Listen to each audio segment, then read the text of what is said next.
Olá pessoal, estamos aqui para mais uma aula para falar sobre ondas sonoras e, bom, na aula de hoje nós vamos falar sobre o efeito Doppler, que, bom, vocês já devem ter ouvido falar.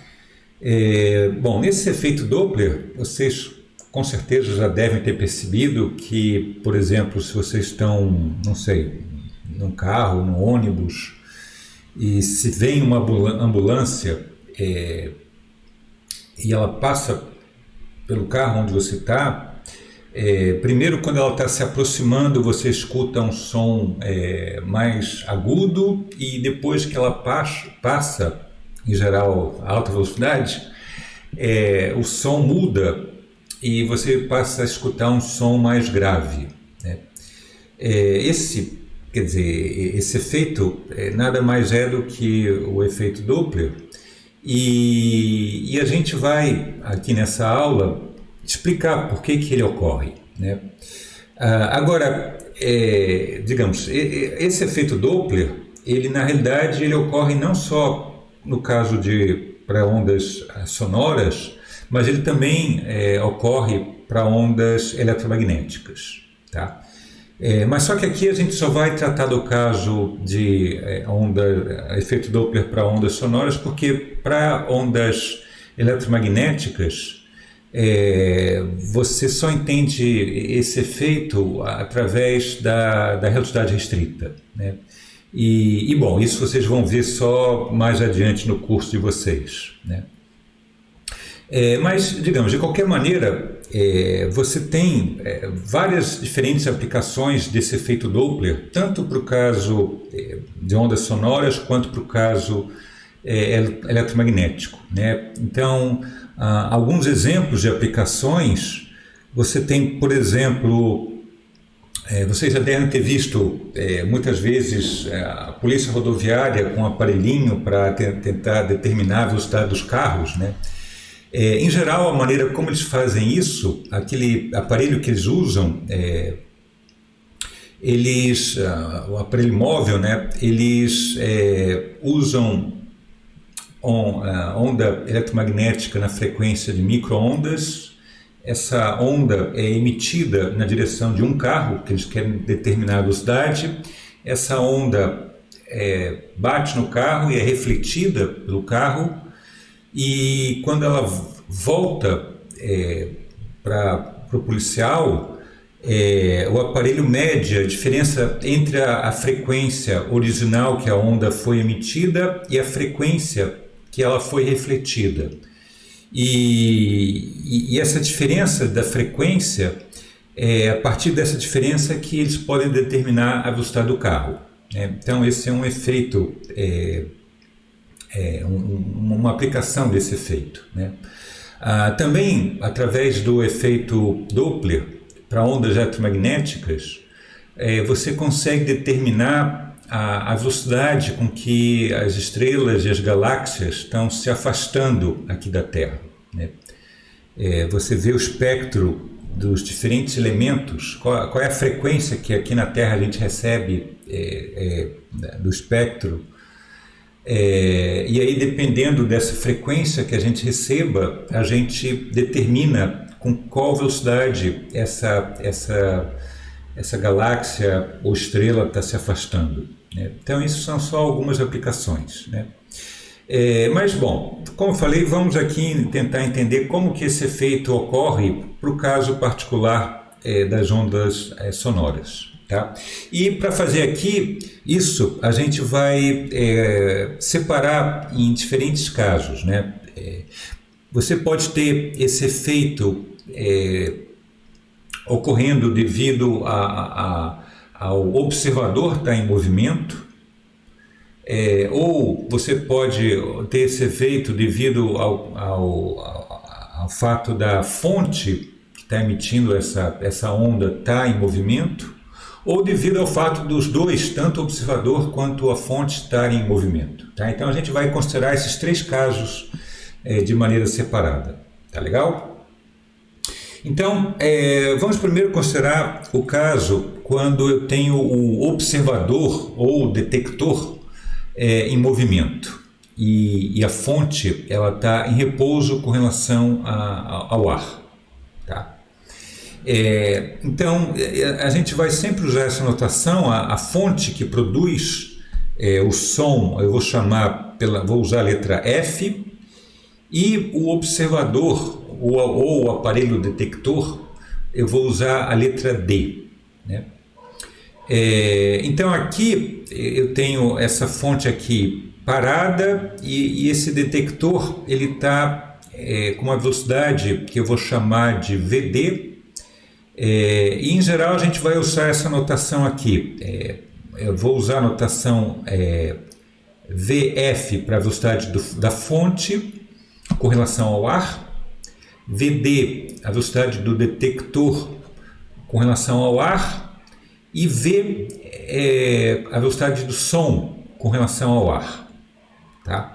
Agora, como eu falei que a gente ia primeiro considerar o caso em que a fonte estaria em repouso, então nessa situação a gente vai ter o VF igual a zero. Tá? E a gente vai considerar que essa fonte está emitindo uma onda sonora harmônica, né, que tem uma dada frequência e um correspondente comprimento de onda. Tá? E eu sempre vou usar um desenho dessa maneira, onde esses círculos aqui, esses círculos concêntricos aqui nesse desenho, né, com relação a essa fonte, eles correspondem às cristas da onda. Quer dizer, sempre quando eu tiver a minha onda harmônica, você escreve ela, digamos, como um cosseno, e esses círculos aqui em azul, eles iriam corresponder justamente a quando essa onda harmônica está no máximo, né? E aí, consequentemente, pelo que a gente já falou da definição do comprimento de onda, você pode pensar o comprimento de onda como a distância espacial entre dois máximos de uma onda harmônica. Então, digamos, do ponto de vista da fonte, o comprimento dessa onda seria a distância dessas duas cristas, desses dois círculos em azul. Né?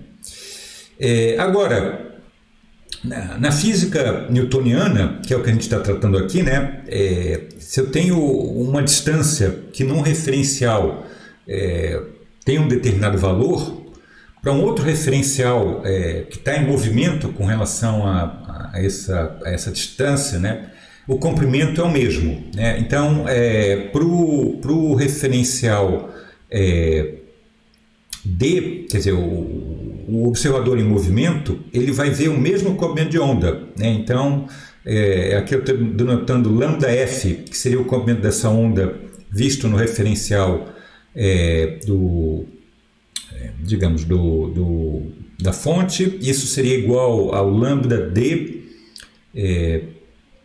que é a onda vista aqui por esse observador, e eu vou denotar isso simplesmente por lambda. Tá?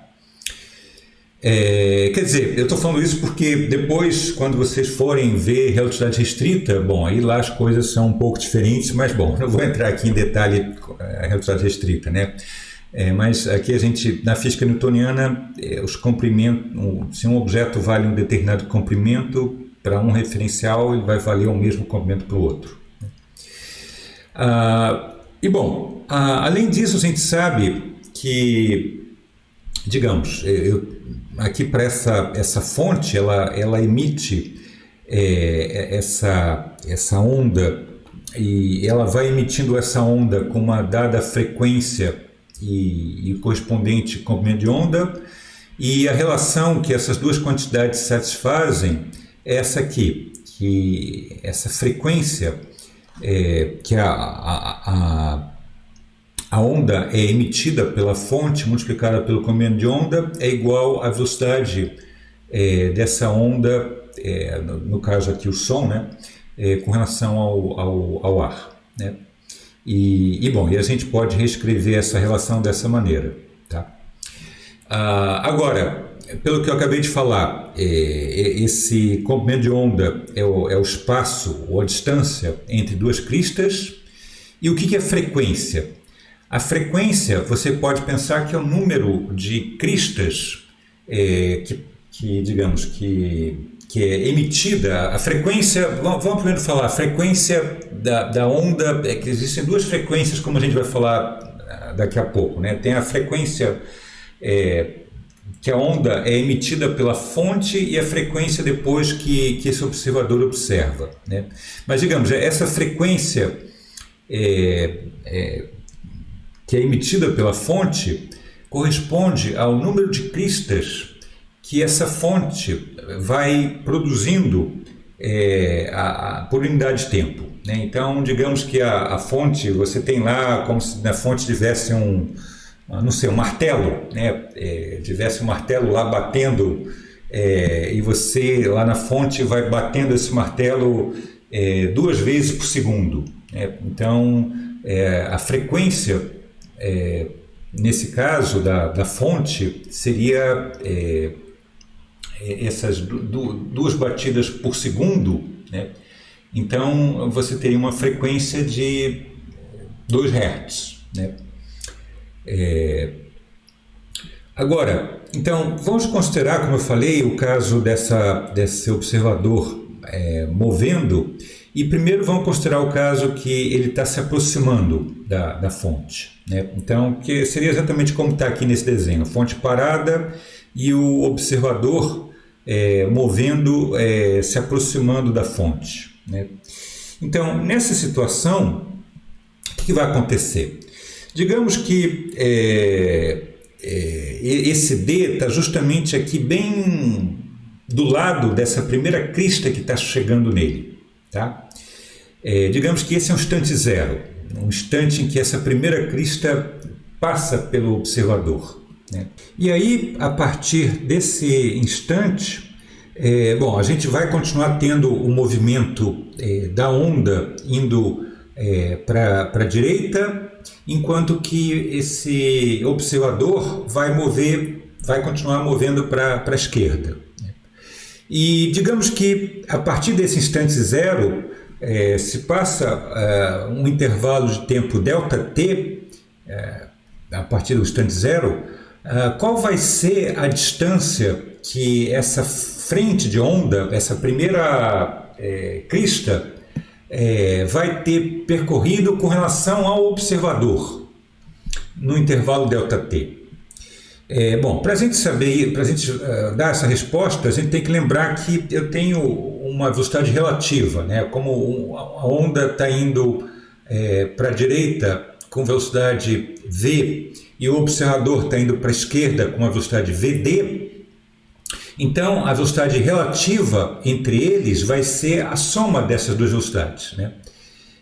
Sendo que uma coisa importante, eu acho que eu esqueci de mencionar, aqui, todas essas velocidades que eu escrevi aqui, isso aqui são sempre velocidades em módulo, tá? Aqui, esses números aqui são sempre números positivos.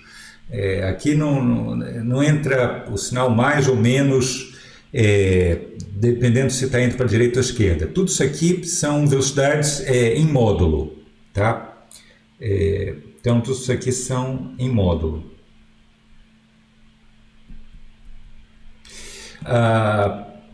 Então, como essas velocidades são em módulo, a velocidade relativa entre a onda com esse observador vai ser a soma de V mais VD, né? A mesma coisa, se tem um carro indo para a direita com 80 km por hora, outro indo para a esquerda com 100 km por hora, a velocidade relativa vai ser 180, a soma das duas, né?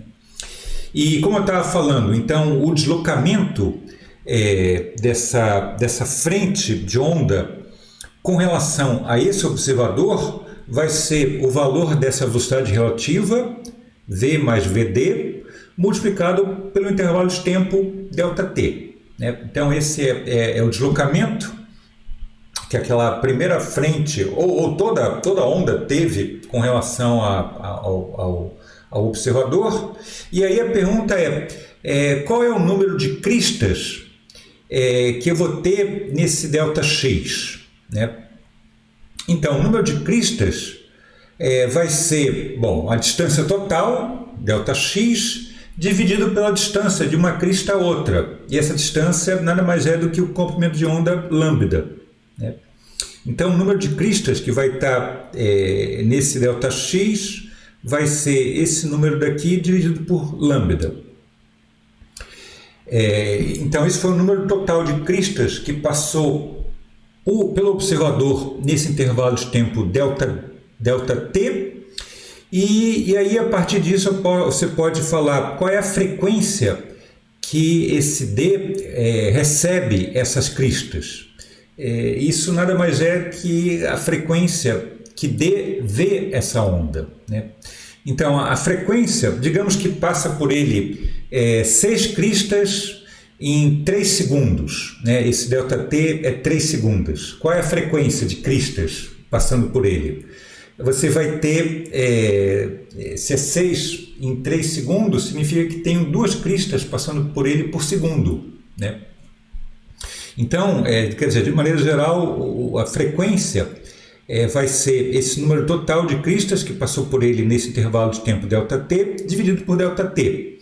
Quando eu divido esse número daqui por ΔT, o ΔT aqui de cima fica com esse ΔT aqui de baixo. Então, a frequência que ele vai ver essas cristas vai ser isso aqui. E isso, como eu falei, isso nada mais é do que a frequência de onda vista por esse observador, né? Vai ter esse valor daqui. Agora, como a gente já falou antes, quanto vale esse lambda daqui? Esse lambda, ele satisfaz essa relação daqui, né? Aí eu posso passar essa frequência da fonte aqui para baixo, substituo essa relação aqui, e eu pego então que a frequência da onda vista por D vai ser esse V mais VD dividido por V sobre a frequência da fonte, né? Tá legal? E bom, isso aqui eu posso, se eu estou dividindo por esse número, é a mesma coisa que multiplicar pelo inverso, e a gente pode então chegar à conclusão que essa frequência observada pelo observador vai ser isso aqui. Tá legal?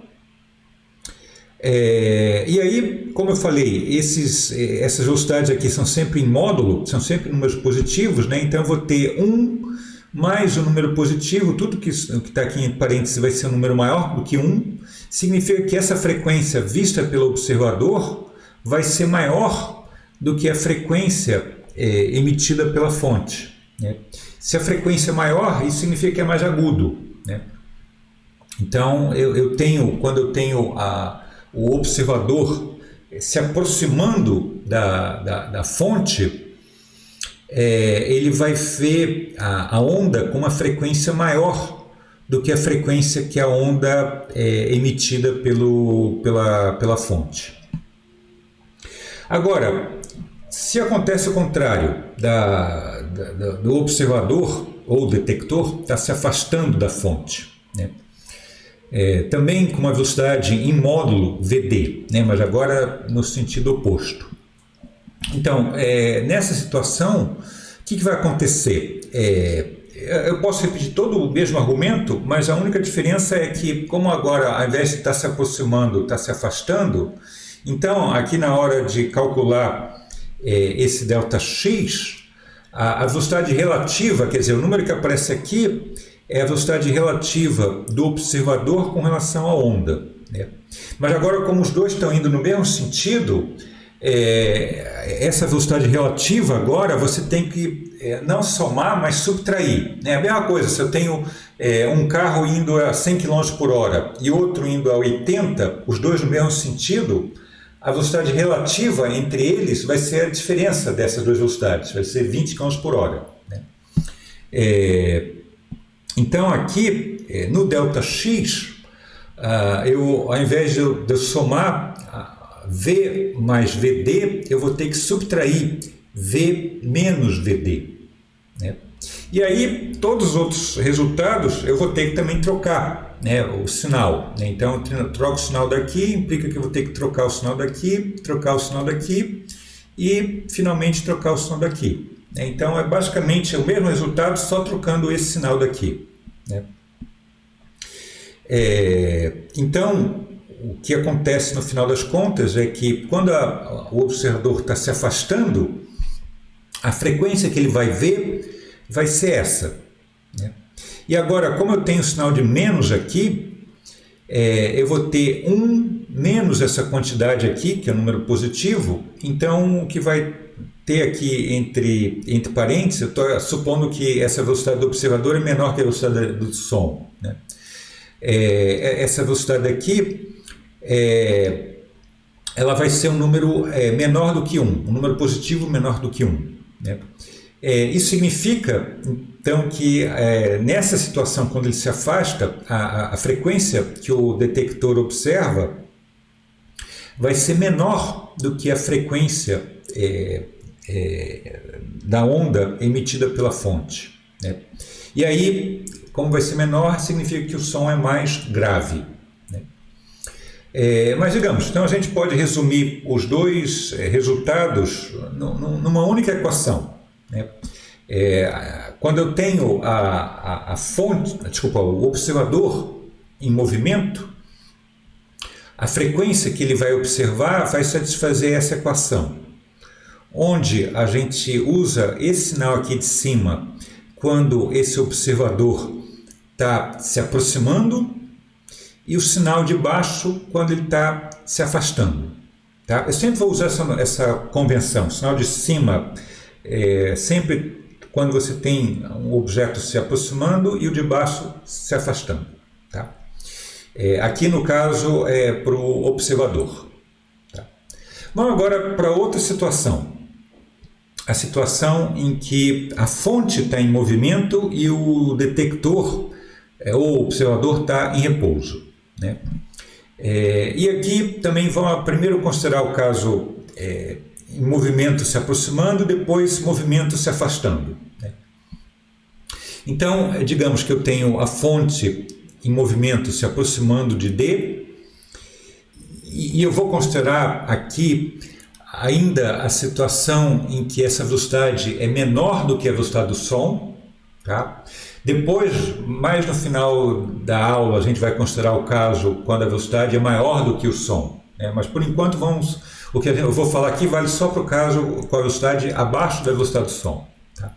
Então, eu tenho o seguinte, nesse desenho aqui, eu tenho a fonte se aproximando do D, né? Para ele se aproximar, significa que o D tem que estar na frente, né? Por outro lado, para a fonte se afastar, o detector tem que estar atrás, né? Então, para o caso se aproximar, eu tenho essa primeira situação do observador aqui na frente, tá legal? E aqui, essas três posições que eu chamei F1, F2 e F3, eles correspondem às três posições da fonte quando a fonte produz uma crista, né? Na realidade, eu tenho que adicionar aqui mais um F4, um pontinho F4, daqui a pouco eu explico por quê. Então, como eu estava falando, o que vai acontecer aqui é que, digamos, eu tenho esse círculo aqui 1, com esse número 1 aqui, corresponde à crista produzida quando a fonte estava aqui em F1. Portanto, esse círculo está com um centro aqui em F1. Aí depois, esse círculo aqui com o número 2 corresponde à crista produzida quando a fonte estava em F2, portanto, esse círculo tem F2 no centro. E depois aqui, F3 é crista produzida quando ele estava em F3. Então, você tem F3 aqui no centro desse círculo. E aqui, nessa posição F4, está sendo produzida uma crista agora, né? Então, ainda o raio desse círculo ainda é zero, né? Vocês não podem ver o círculo porque, digamos, o raio dele é zero, né? Está sendo produzido nesse instante. Agora, a gente sabe que o intervalo de tempo entre produzir uma crista e outra é o que a gente chama de um período, né? Então, o intervalo de tempo da posição de F1 para F2, de F2 para F3, de F3 para F4 é um período que eu vou chamar de TF. E a gente sabe que esse período é o inverso da frequência, né? E aqui é tudo o período e a frequência da onda produzida pela fonte, né? Agora, nesse intervalo de tempo de um período, TF, o que acontece? Nesse intervalo de tempo, a fonte deslocou uma distância, por exemplo, aqui de F1 para F2, e essa distância vai ser o quê? Vai ser a velocidade da fonte, que é VF, multiplicado por esse intervalo de tempo, que é o intervalo de tempo TF de um período. Agora, por outro lado, o que vai acontecer com o D? O D vai observar essas ondas e qual vai ser a distância entre essas ondas, entre essas cristas, né? E essa distância entre cristas nada mais é do que o comprimento de onda vista por D. Então, digamos, vamos considerar um caso concreto. Digamos que essa fonte aqui, ela produza uma onda que tem um comprimento de onda de 3 centímetros, tá? E digamos que nesse intervalo de tempo de um período, essa fonte percorreu a distância de 1 centímetro, né? Então, o que acontece? Aqui em F1, ela produziu uma onda, uma crista, desculpa, que é justamente essa crista aqui, 1. Aí depois a crista 2, entre a crista, de produzir a crista 1 e produzir a crista 2, essa fonte deslocou 1 centímetro, né? E aí produziu essa crista 2, e aí você vê que, digamos, aqui na parte da frente, que vão ser a parte da onda que vai ser vista por esse detector aqui na frente, a distância entre essas duas cristas não é mais 3 centímetros. A distância entre essas duas cristas é 3 centímetros menos a distância que a fonte percorreu, né? Porque você tem que descontar, tem que levar em conta o fato de que quando a fonte na posição F2 produziu essa crista 2, ela tinha deslocado uma distância de 1 centímetro. Então, a distância que esse D aqui vai observar essas duas cristas, quando elas se propagarem até D, vai ser a distância que elas teriam se a fonte estivesse parada, mas você aí tem que descontar essa distância que a fonte deslocou nesse um período, né? Então, no final, o que esse D vai observar vai ser os 3 centímetros menos o 1 centímetro que a fonte deslocou para a direita, né?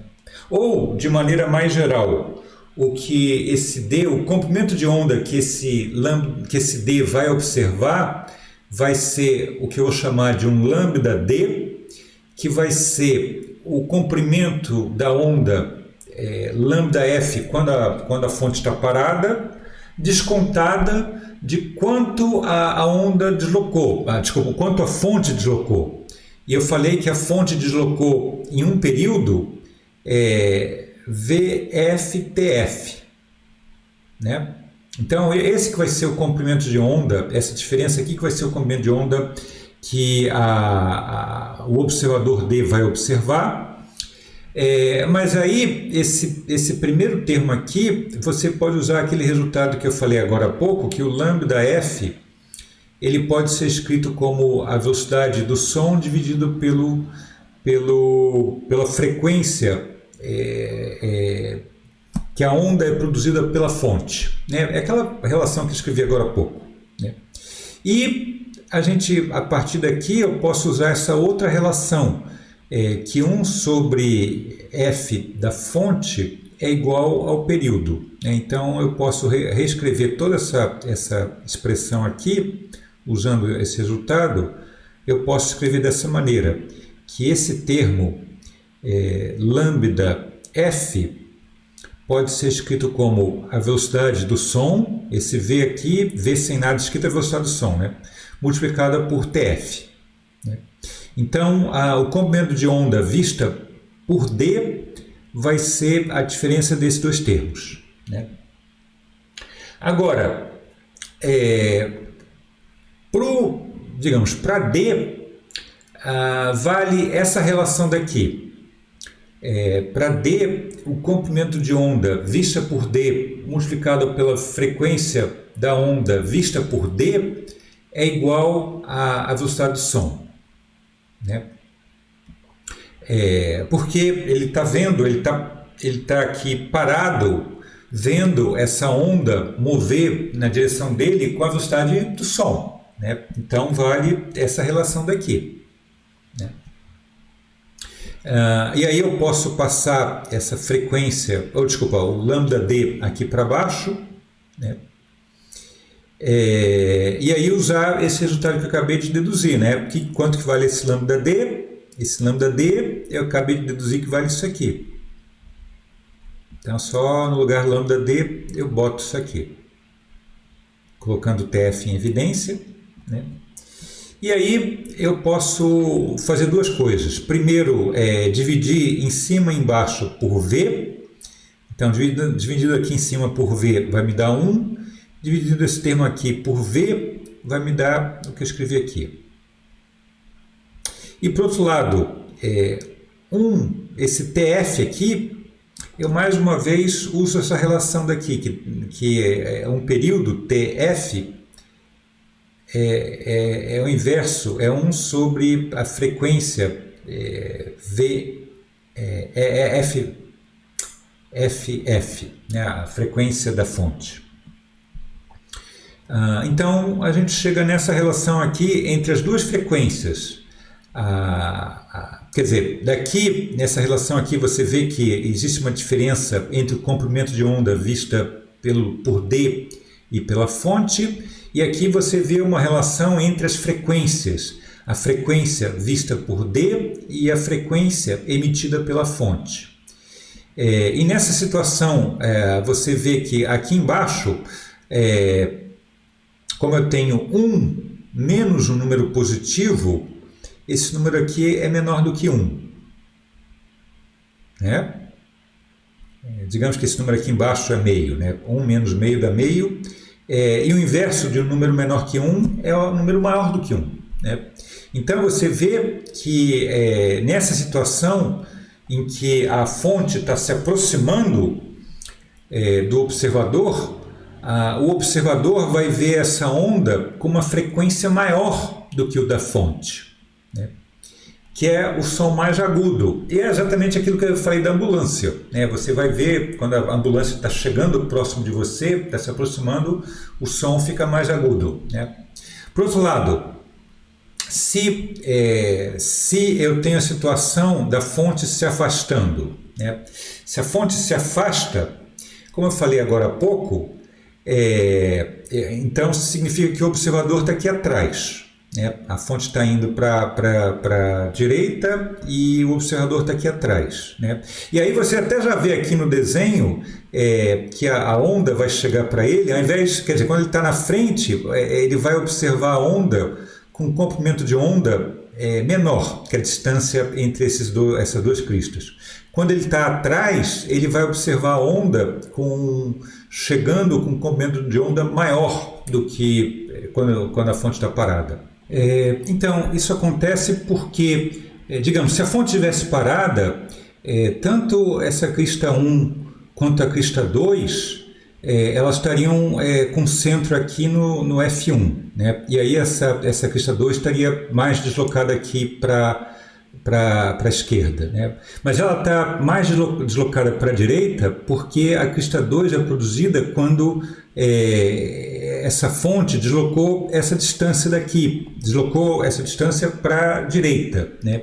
Então, o comprimento de onda que lambda, que o D vai ver, que é o comprimento que a gente chama de lambda D, vai ser o comprimento original, se a fonte estivesse parada, adicionado da distância que a fonte percorreu, que é aquele VF mais TF, né? Mas agora eu tenho que adicionar, porque agora a onda a fonte está se afastando, né? Então, no final das contas, como eu acabei de falar, né, o comprimento de onda vista por D vai ser o lambda F mais o quanto que a fonte deslocou, que foi esse VFTF, né? E aí você vê a diferença desse resultado para o anterior, é que aqui, ao invés de estar com sinal de menos, está com sinal de mais, né? E aí, digamos, todo o resto do argumento é todo igual, só basta trocar, em todo lugar que está VF, trocar por menos VF, né? Então esse resultado final, ao invés de ficar com esse resultado, eu tenho que trocar esse sinal, ficar com o sinal de mais, né? Então isso aqui que é o que acontece quando eu tenho a fonte se afastando do observador, né? E aí, nessa situação, eu vou ter aqui no denominador o que? Eu vou ter aqui um número que é 1 mais um número positivo. Então, o que vai estar aqui embaixo vai ser um número maior do que 1. Portanto, o que está aqui entre parênteses, o inverso disso vai ser menor do que 1. Significa que essa frequência daqui, que o D observa, vai ser menor do que a frequência emitida pela fonte, né? E isso aqui corresponde a um som mais grave, né? Porque é justamente o que acontece quando a ambulância passa por você e vai embora, né? Aí você escuta o som, passa a ficar mais grave, né? Então, de maneira geral, a gente pode resumir esses dois resultados quando eu tenho agora a fonte se movimentando. Isso aqui que a gente obteve, né? E aí, mais uma vez, eu vou usar a convenção que o sinal de cima quando eu tenho, agora no caso, é a fonte se aproximando e o de baixo é a fonte se afastando. Nota que aqui os sinais são opostos do que a gente obteve aqui nesse outro resultado, né? Aqui está mais, menos, e aqui está menos, mais, né? Mas o importante é isso, nos dois casos o sinal de cima corresponde à aproximação e o de baixo a afastamento, ou do observador ou da fonte, né? E vocês notam que, digamos, a princípio os dois resultados não são iguais, né? Tem uma diferença aqui se é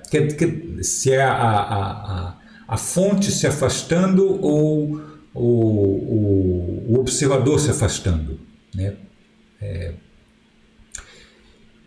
Quer dizer, nas duas situações, se um é agudo, o outro é agudo, se um é grave, o outro é grave, né? Mas, quer dizer, sempre quando eu tenho a aproximação, independente de quem está se aproximando, sempre o som fica mais agudo, e sempre quando tem um afastamento, o som fica mais grave, né? Mas o valor em si, você vê que um estava no denominador, outro estava no numerador, né?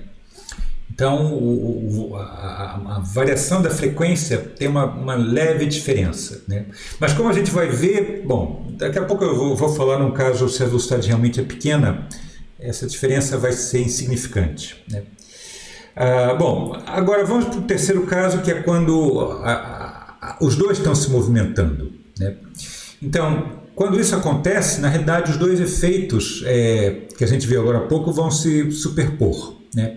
Então, primeiro, como a gente viu antes, né? Se eu tenho uma onda com uma frequência f', indo em direção a um detector, e esse detector está em movimento, por todo o argumento que a gente falou logo no início da aula, Então, vamos pegar aqui o desenho original. Então, esquece aqui essa parte do desenho, só imagina aqui essa onda, né? Não vamos ver o que a fonte está fazendo, né? Eu tenho aqui ondas que estão se propagando na direção da fonte, né? Desculpa, do observador, né? Que está em movimento, e aí, digamos, se esse observador tivesse parado, ele ia observar essas ondas aqui chegando com uma determinada frequência, que eu vou chamar F', né? Mas pelo fato dele estar se movimentando contra a onda, ele vai ver essa onda numa frequência diferente, né? Que é esse resultado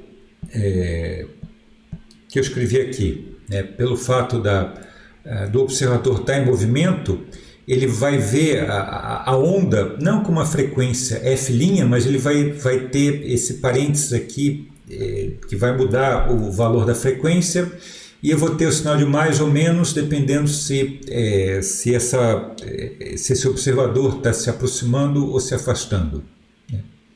Agora, esse F' daqui, se a fonte está em movimento, esse F', digamos, da onda que está chegando no D, ele não é exatamente o mesmo do valor da frequência emitida pela fonte, né?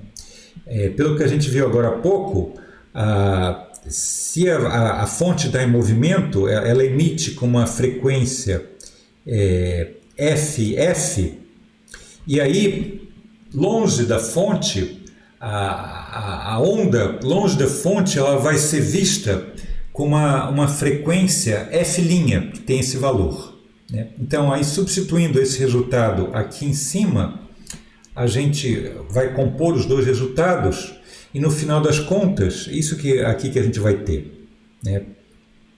Então, na situação mais geral, que tanto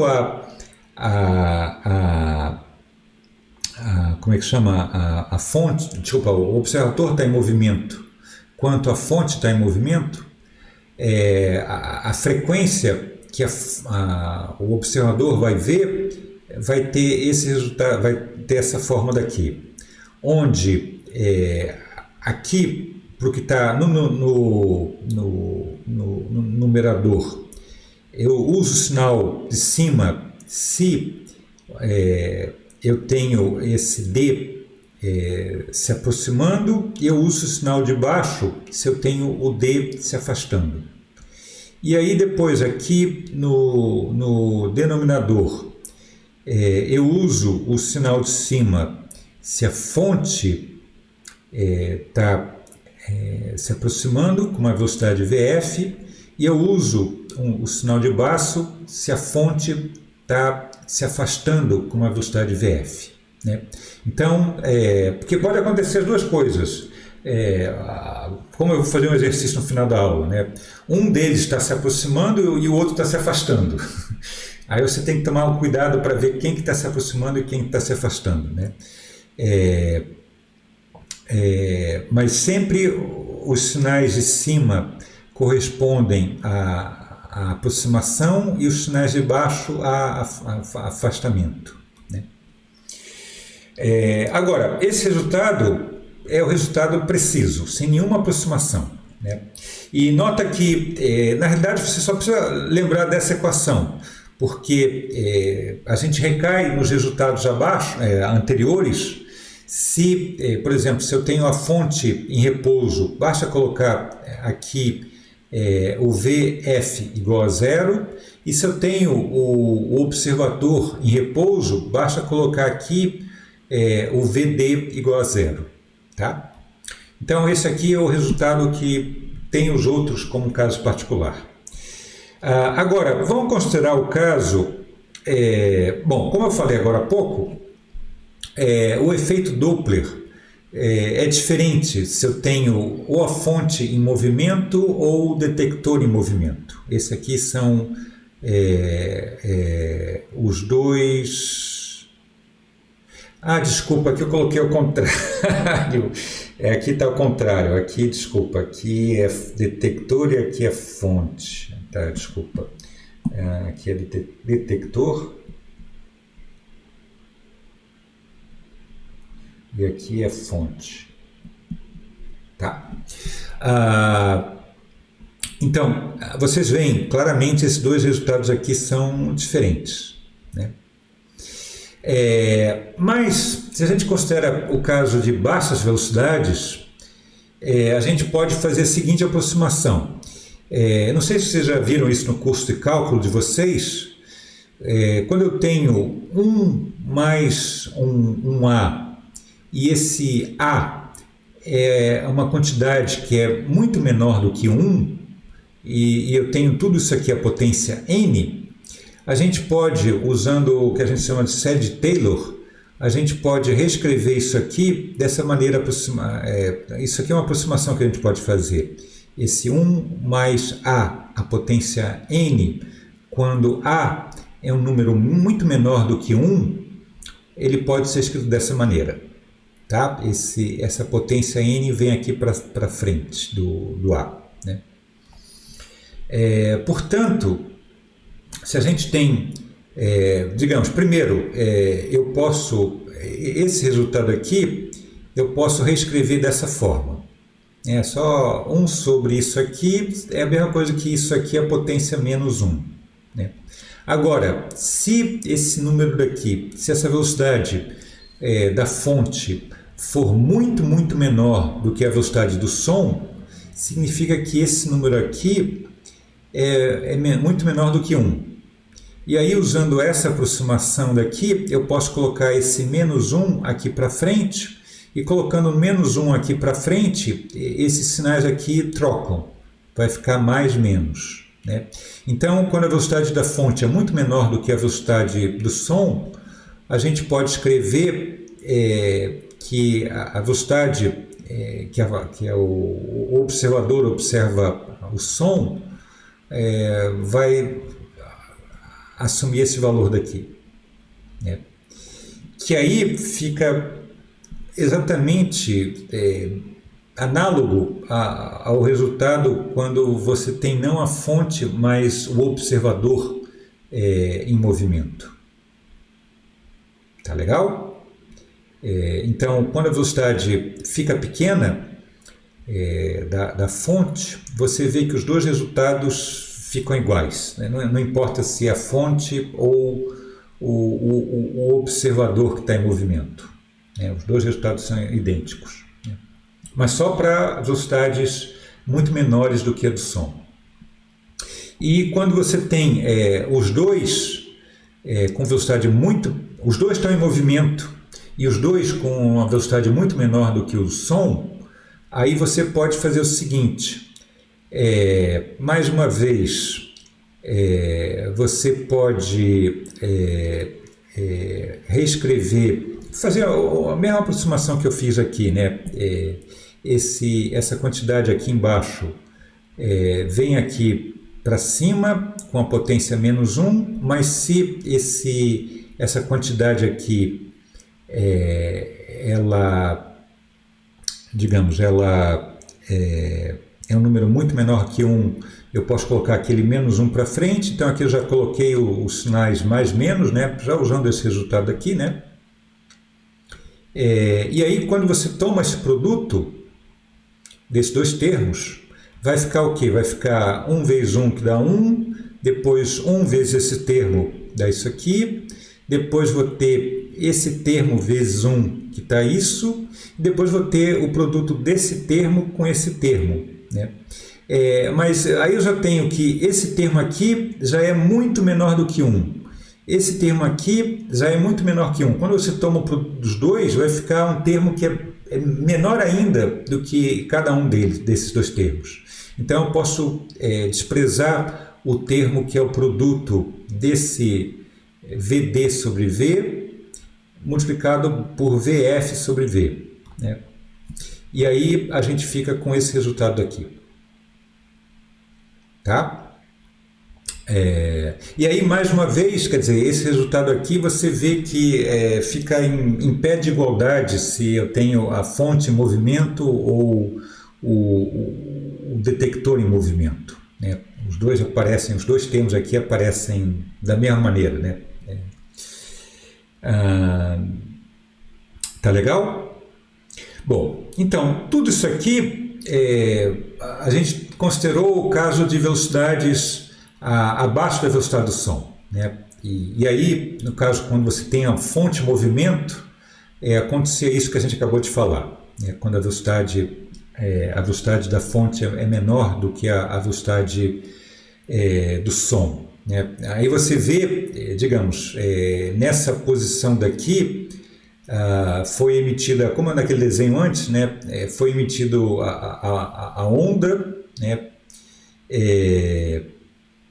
E aí passaram 2 períodos. Na realidade teria aqui mais um F3, né? Aqui eu estou começando o F0, né?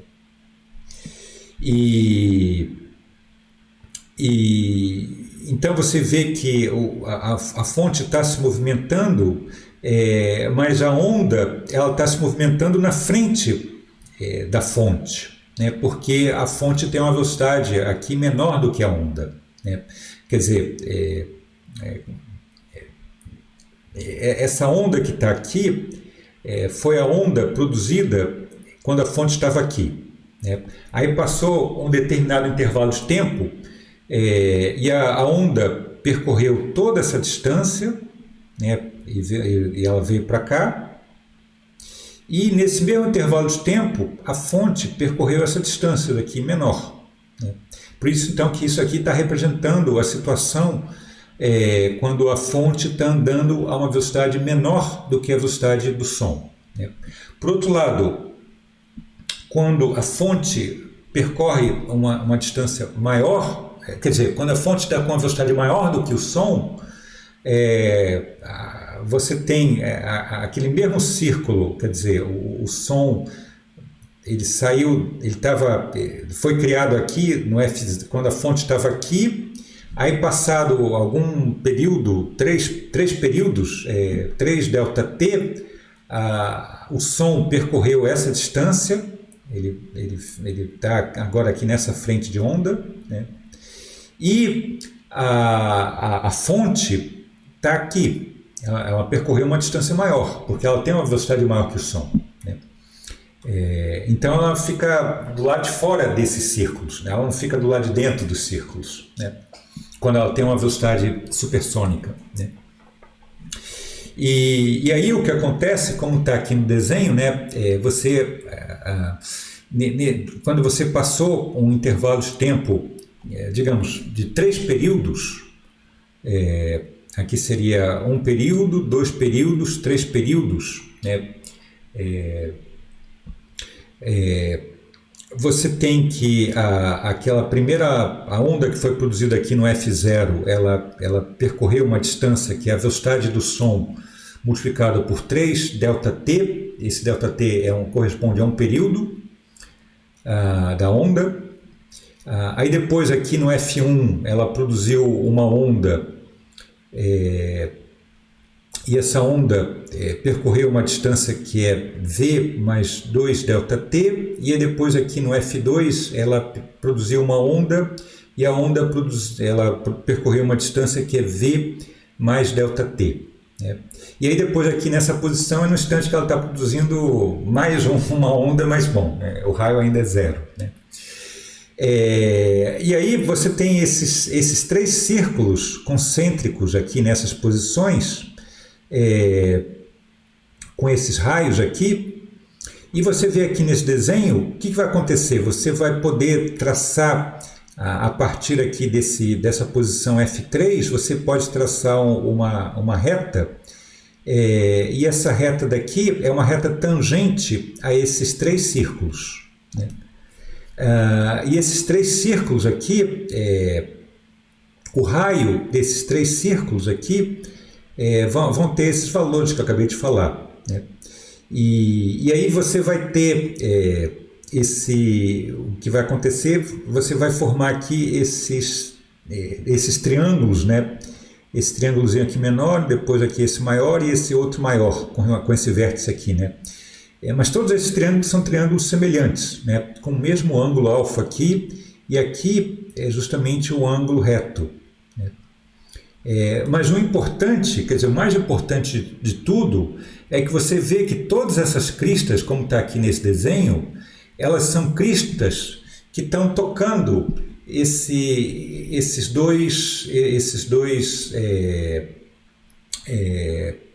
essas duas retas, né? E aqui eu estou fazendo tudo num plano, né? Mas você tem que ver isso aqui, está no espaço. Então, na realidade, você quando olha isso aqui no espaço, isso aqui seria tudo isso aqui seria uma esfera, e você pode pensar essa esfera, toda ela, sendo as três esferas, essa esfera maior, depois uma esfera menor e a outra menor ainda, elas estariam dentro de um cone, né? Quando você olha isso no espaço, né? E esse cone é o chamado cone de Mach, né? Essas três esferas, elas estariam tangentes a esse cone chamado cone de Mach, né? E você tem esse ângulo alfa. Quando você pega o seno desse ângulo alfa, quanto vale esse seno do ângulo alfa? Basta, tanto faz com qualquer um dos três triângulos, você pode fazer o cálculo, né? Você tem que essa distância, por exemplo, a distância aqui do F3 para o F2, corresponde à velocidade da fonte multiplicada por um período, né? Porque aqui foi o tempo de um período entre essa posição e essa outra posição, né? Que é sempre o intervalo entre produzir uma crista e a crista seguinte, né? Então, esse lado aqui desse triângulo, esse comprimento é a velocidade da fonte multiplicado por ΔT, e esse outro lado desse triângulo é a velocidade do som multiplicado por ΔT. Então, o seno desse ângulo vai ser o quê? Vai ser esse comprimento, que é V∆t, dividido por esse comprimento, que é VF∆t. ΔT simplifica com ΔT, então o seno de alfa é V sobre VF. É a razão entre a velocidade do som e a velocidade da fonte, né? Lembrando que a velocidade da fonte é sempre maior que a do som, então esse número aqui é um número menor do que 1, né? Como tem que ser o seno, né? O seno é um número menor do que 1. Isso aqui é o que a gente chama do número de Mach. E esse alfa é o chamado ângulo de Mach, né? E aí, outra coisa que vocês talvez tenham já ouvido falar, se às vezes você escuta falar, por exemplo, um avião tá voando a uma velocidade que é Mach 2,3. Isso significa o quê? Isso significa que a velocidade do avião é 2,3 vezes a velocidade do som. Tá? Se é Mach 3, é 3 vezes a velocidade do som. Se é Mach 5, 5 vezes a velocidade do som. Tá? Agora, vocês veem, então, deixa eu só fazer um outro comentário. Então, vocês veem que exatamente em cima dessa superfície aqui, desse cone de Mach, você tem todas essas cristas das ondas, né? E aí o que acontece é que à medida que essa fonte vai se movimentando para a direita, esse cone está indo junto, né? Está se movimentando junto com, no caso, se aqui for um avião, o cone é um cone, digamos, não é um cone de verdade, né? Mas é uma superfície imaginária, né? Que se movimenta junto com um avião. Mas isso aqui, exatamente em cima dessa superfície, é exatamente onde, como está aqui nesse desenho, onde estão as cristas de todas as ondas, né? Se tivesse aqui mais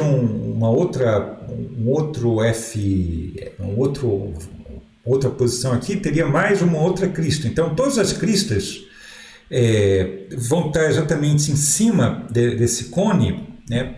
Isso aqui forma o que a gente chama de uma frente de onda, e essas ondas estão todas elas em fase, né? Porque estão todas elas exatamente na crista da onda, né? Isso produz o que a gente chama de uma onda de choque, né? E quando essa onda de choque chega, digamos, no ouvido de uma pessoa, produz um estrondo, né? Que é o estrondo quando você tem um objeto viajando a essa velocidade supersônica, né? E esse estrondo normalmente é chamado de estrondo sônico, né? Agora, notem que, então, algumas vezes as pessoas acham que esse barulho sônico acontece só no instante em que o avião, por exemplo, passa da velocidade da luz. Isso não é verdade.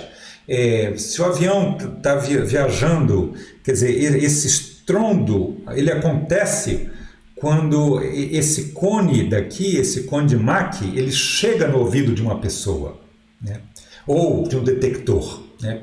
Mas esse cone de Mach, ele é produzido a qualquer velocidade, sempre que a fonte está a uma velocidade acima da velocidade de som, né? Então, independente da velocidade sempre que a fonte está viajando a velocidade acima do som, ela vai produzir esse cone de Mach, e sempre que esse cone de Mach chegar a um detector, isso vai produzir uma frente de choque, né, que produz esse som, esse estrondo sônico, né? Então isso não ocorre somente quando você tem, digamos, um avião passando da velocidade do som, né? Mesmo quando ele já está viajando a uma velocidade de 2, 3, 4 vezes a velocidade do som, ele vai produzir esse cone, né? E consequentemente esse estrondo, né? Vamos fazer agora alguns exercícios, né? Então, esse aqui são exercícios lá do Csikszentmihalyi. Então, nesse primeiro exercício fala o seguinte: considere uma sirene da polícia que emite um som harmônico na frequência de 300 Hz. Então, essa aqui é a frequência da fonte, né, que é de 300 Hz. E aqui ele fala para considerar a velocidade do som de 340 metros por segundo.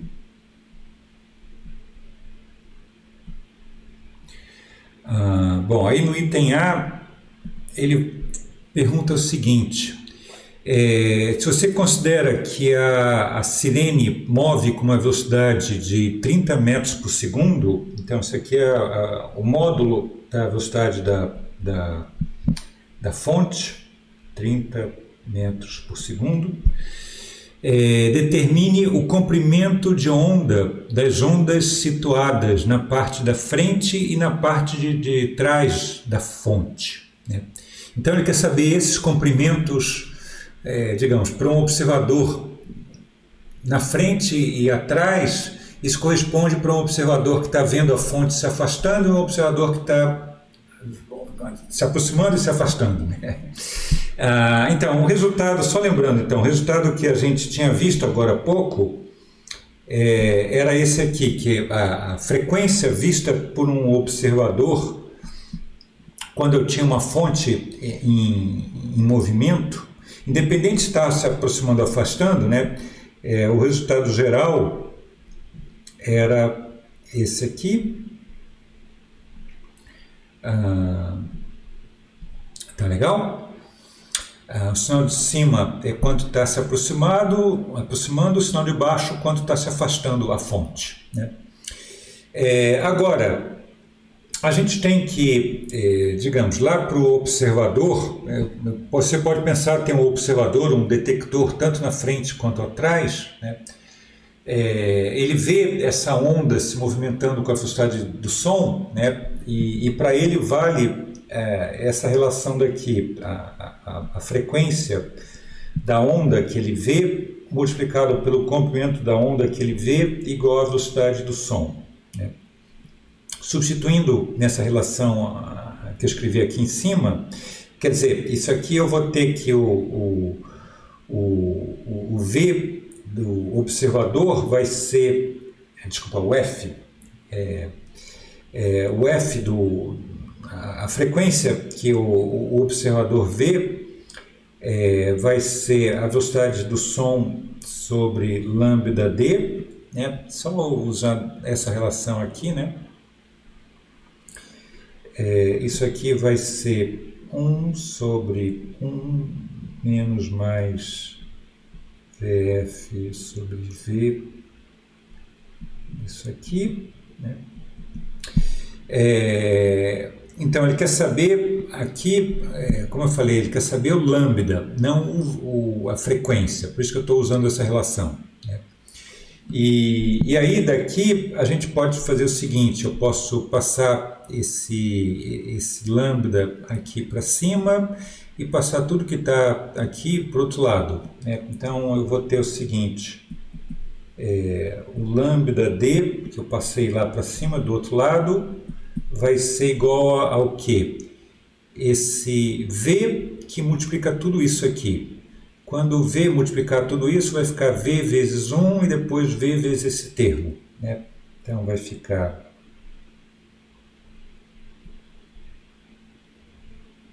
isso aqui, multiplicado pela frequência... desculpa, essa frequência vem aqui para baixo dividindo, né? Dividindo a frequência da fonte. Então daqui eu vou ter as duas situações, né?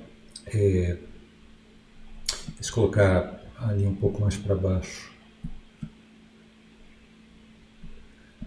Então, quando a gente tem a onda vista na parte da frente, que ele pergunta visto na frente e atrás, né? Então, na frente, isso aqui corresponde, quando o detector está na frente, a fonte vai estar se aproximando do detector. E aí, quando está se aproximando, a gente usa o sinal de cima, né?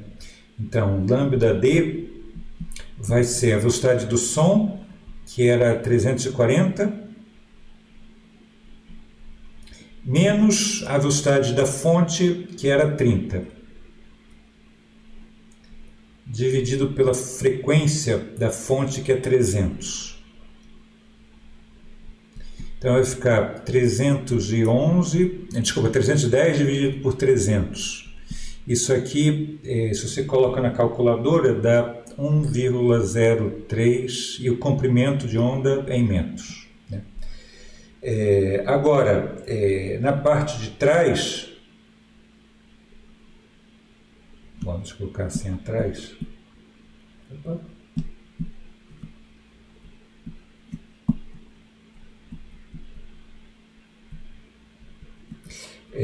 Isso corresponde quando o detector está atrás, a fonte está se afastando dele.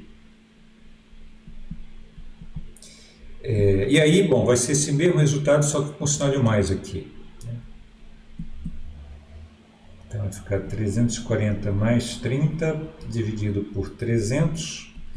Isso aqui vai dar 370 por 30. Isso aqui, se você coloca na calculadora, dá 1,23. Ok? Bom, aí depois o item B, ele fala o seguinte, quando a sirene se afasta de um ouvinte com a velocidade de 45 metros por segundo em relação ao ar, então eu tenho que a velocidade da fonte em módulo é 45 metros por segundo, mas ela está se afastando. E aí, por outro lado, o ouvinte se aproxima da sirene com uma velocidade de 15 metros por segundo com relação ao ar. Então, a velocidade do detector é 15 metros por segundo, mas ele está na direção se aproximando. Ele pergunta qual a frequência que o ouvinte vai escutar esse som. Então, bom, aí é só usar aquele resultado, a princípio, o resultado geral, a gente tem, quer dizer, é análogo a isso, mas só que tem a parte aqui de cima da parte do observador se movimentando, né? Então fica 1 mais menos a velocidade do observador sobre V, 1 menos mais a velocidade da fonte sobre V multiplicado pela frequência da fonte, né? Aí agora é só colocar os números, né? Então a gente vai ter aqui para o observador, ele está se aproximando, então a gente tem que usar o sinal de cima de mais e é mais 15 metros, né? 1 mais 15. Desculpa, antes de fazer isso, a gente pode fazer o seguinte, vamos fazer uma coisa melhor. Eu posso multiplicar tudo aqui em cima pela velocidade de som e aí multiplicar tudo aqui embaixo pela velocidade de som. Quando eu faço isso, vai ficar o seguinte, isso aqui desaparece e aí vai ficar aqui a velocidade do som e a velocidade do som, né? Fica melhor assim. E aí colocando aqui, então a velocidade do som é 340. Aí depois eu tenho aqui se aproximando, então vai ficar mais 15.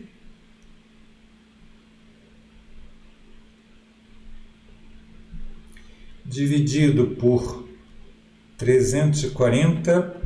E aí depois aqui vai estar se afastando, a fonte se afasta com 45, afastar é o sinal de baixo. Então vai ficar aqui, o sinal de baixo é mais 45. E o valor da frequência original lá da fonte era 300. Né? Então isso aqui vai me dar, no numerador vai ficar 355, desculpa, dividido por 385, que multiplica 300. E se você coloca tudo isso aqui na calculadora, o resultado final, a frequência que você obtém é aproximadamente 277 Hz. Ok? Bom, vamos agora para o outro exercício. Então, o outro exercício fala, um Concorde está viajando a velocidade de Mach igual a 1,75, a uma altura, então eu tenho que a velocidade do avião seria a fonte, é 1,75 da velocidade do som. Ele está a uma altura de 8.000 metros e ele fala para considerar a velocidade do som 320 metros por segundo e aí ele pergunta quanto tempo depois do avião passar verticalmente em cima da sua cabeça, quanto tempo depois você vai ouvir o estrondo sônico. Então, digamos que eu tenho aqui, não sei, esse aqui é você, e eu tenho, não sei, aqui está o Concorde, né, que nem voa mais, né, mas digamos que ele está aqui. Desculpe pelas minhas habilidades artísticas realmente bem não muito boas, né? Mas e aí ele produz aquele cone que a gente falou, né? O cone de Mach. E aí você, como eu falei agora há pouco, né? Você escuta o cone, desculpa, escuta o estrondo, não o cone. Você escuta o estrondo quando esse cone de Mach, onde tem todas as cristas vindo junto, né? Quando ele chega em você, né? E aqui você tem esse ângulo daqui, é aquele ângulo alfa, e você pode, então deixa eu traçar aqui uma reta, que é a reta que ele está voando, né? E digamos que eu tenho aqui uma outra reta que é paralela àquela, né? Ele está voando paralelo à superfície da Terra, né?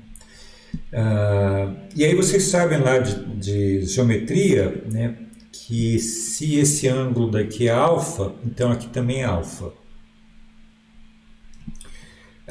E a gente tem que isso aqui é justamente a altura que o avião está voando, né, que é aqueles 8.000 metros, né? Então a gente pode fazer o seguinte: a gente tem, primeira coisa, que o seno de alfa, a gente viu agora há pouco que, por definição, o seno desse alfa, que é o alfa que aparece nesse cone de Mach, ele corresponde à velocidade do som dividido pela velocidade da fonte. Aqui no caso é a velocidade do avião, né? Mas vamos colocar aqui velocidade da fonte, né? E ele fala que a velocidade da fonte é 1,75 da velocidade do som. Então, se aqui simplifica com isso, vai ficar 1 sobre 175. E aí daqui eu posso obter o valor do alfa, né? Quanto vai ser o alfa? Vai ser o arco-seno desse número.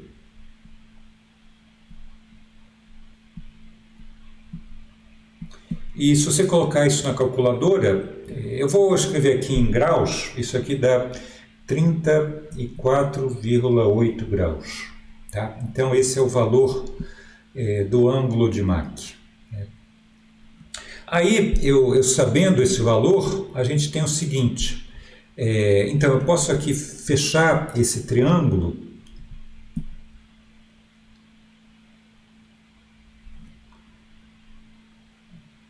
então eu tenho esse triângulo daqui que eu desenhei, onde nesse triângulo, esse lado daqui, quanto vale esse lado? Esse lado é justamente o H,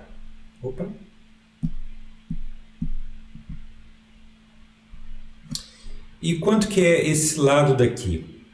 Esse lado daqui é a distância que o avião viajou do instante em que ele estava exatamente em cima da tua cabeça até o instante quando ele chega aqui e aí você escuta aquele estrondo sônico, né? Então, essa distância daqui é o quê?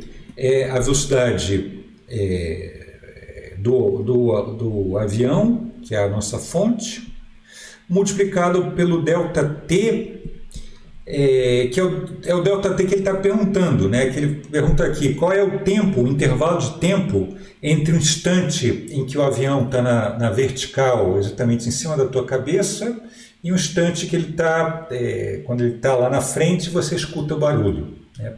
Então, esse ΔT que aparece aqui é justamente o ΔT que ele quer saber. E essa distância, como eu falei, é a velocidade do avião multiplicado pelo ΔT da pergunta dessa questão, né? E aí você vê que a tangente desse ângulo alfa vai ser o quê? Vai ser H dividido por esse lado, o comprimento desse lado daqui, né? Então, tangente de alfa é h, o que aconteceu aqui? H dividido pela velocidade da fonte ΔT. Bom, ele quer saber ΔT, então passo ΔT para o outro lado, ΔT vai ser igual a quê? H dividido pela velocidade da fonte, eu já vou colocar, vamos colocar direto os valores, né? Então aqui o H é quanto que é? 8.000. A velocidade da fonte é 1,75 vezes a velocidade do som, que é 320.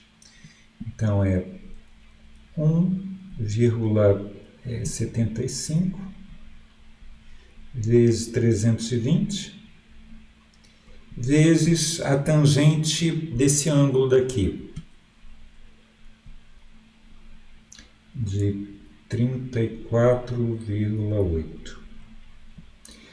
Se você coloca isso aí na calculadora, você vai obter que o ΔT é 20,5 segundos.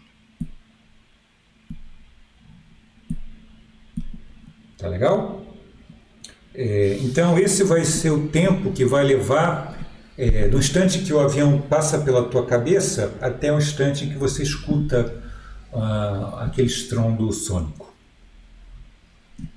E você vê, mais uma vez, que o avião aqui está viajando já passou da velocidade do som, bom, já está a 1,75 Mach, né? Tá legal? Bom, então tá. Então a gente vai ficar por aqui e, bom, depois a gente continua na próxima aula. Até mais então.